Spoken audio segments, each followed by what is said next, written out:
Shalom, saudara yang diberkati oleh Tuhan. Hari ini kita akan merenungkan satu bagian firman Tuhan dari Yosua 2 ayat 1 sampai ayat yang ke-24. Tapi saudara, kita hanya akan membaca Yosua 2 ayat yang ke-18. Nanti saudara bisa membaca keseluruhannya untuk mempersingkat waktu dalam pembacaan ini.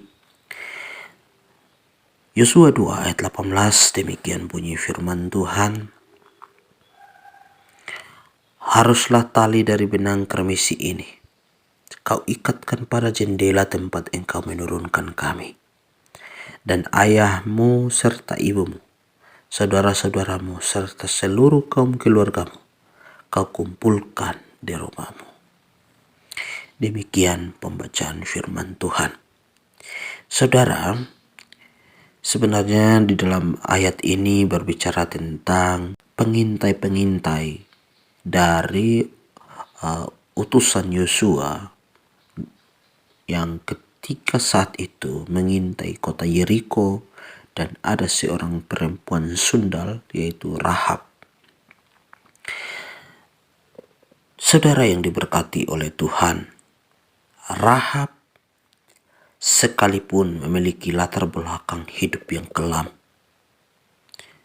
yaitu dia adalah seorang perempuan sundal. Tapi saudara, ketika pengintai itu datang ke rumahnya, dia menerima mereka. Memiliki iman yang luar biasa kepada Tuhannya bangsa Israel. Karena itulah namanya tercatat di Alkitab sebagai saksi iman. Saudara, tanpa iman mustahil Rahab menyambut dengan baik kedua pengintai yang dikirim oleh Yosua. Maka itu kalau kita baca Ibrani 11 ayat 31, di sana nama Rahab tercatat, imannya. Dan saudara yang diberkati oleh Tuhan, karena iman pula Rahab taat melakukan apa yang diperintahkan, yaitu mengikatkan tali benang kermisi di jendela rumah dan mengumpulkan semua keluarganya untuk tetap tinggal di dalam rumah. Ini adalah satu ketaatan dari Rahab. Karena pada saat itu dia sudah menolong kedua pengintai dari Yosua itu. Dan akhirnya ada satu tanda, yaitu benang kermisi. Dia harus mengikatkan tali benang kermisi di jendela rumah dan mengumpulkan semua keluarganya untuk tetap tinggal di dalam rumah. Perjanjian tali benang kermisi adalah perjanjian keselamatan yang diberikan Tuhan kepada Rahab beserta orang seisi rumahnya. Ini juga berbicara tentang tanggung jawab bagi orang percaya untuk membawa seisi rumahnya percaya kepada Tuhan dan diselamatkan. Saudara yang diberkati oleh Tuhan, mau tidak mau Rahab harus menyampaikan janji keselamatan dan bersaksi kepada seluruh anggota keluarganya. Baginya ini bukan pekerjaan mudah, mengumpulkan seluruh anggota keluarganya yang orang-orang kafir, yang tidak menyembah Tuhannya bangsa Israel. Apalagi latar belakang hidup Rahab yang tidak baik.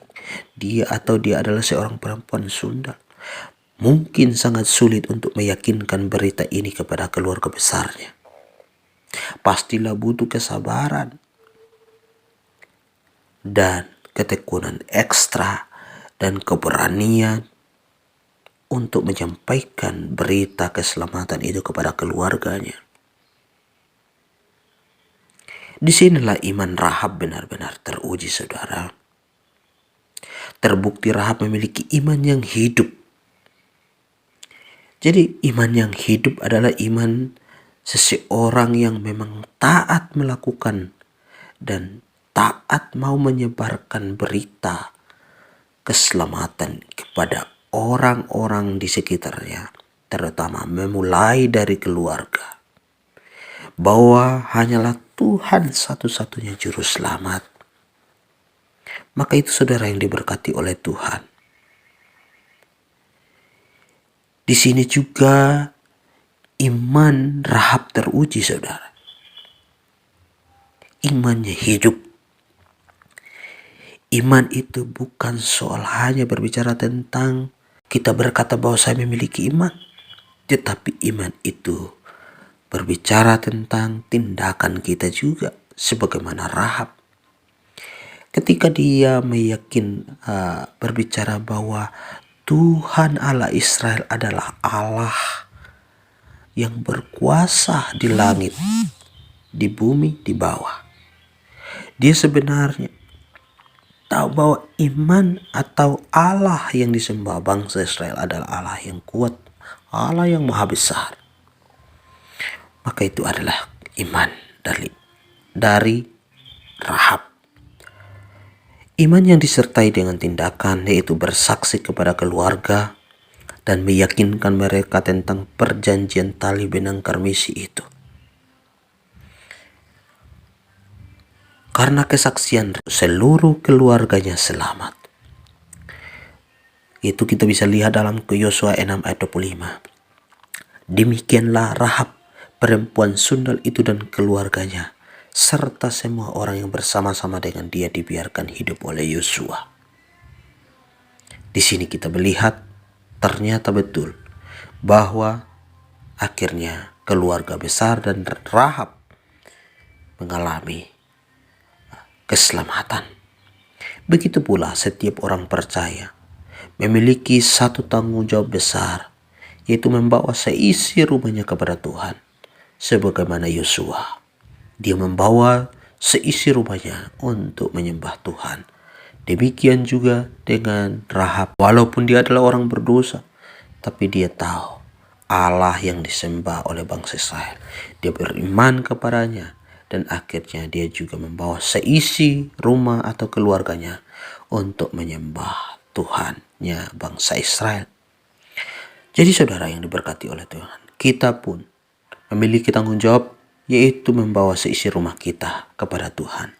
Kita adalah penjaga jiwa bagi seluruh anggota keluarga kita, karena kita sudah tahu bahwa iman yang sesungguhnya adalah iman kepada Tuhan Yesus Kristus, yang adalah satu-satunya juru selamat, tidak ada yang lain. Tanpa Yesus kita tidak mungkin sampai kepada Allah. Sudahkah kita menjalankan peran kita sebagai saksi Kristus di tengah-tengah keluarga besar kita? Jangan pernah malu bersaksi tentang Kristus, dan berdoalah selalu untuk keluarga. Pastikanlah keluarga besar kita sudah dimenangkan dan diselamatkan oleh Tuhan dan bagi Tuhan. Lalu kita mari melangkah keluar untuk menjangkau jiwa dan bersaksi kepada orang lain.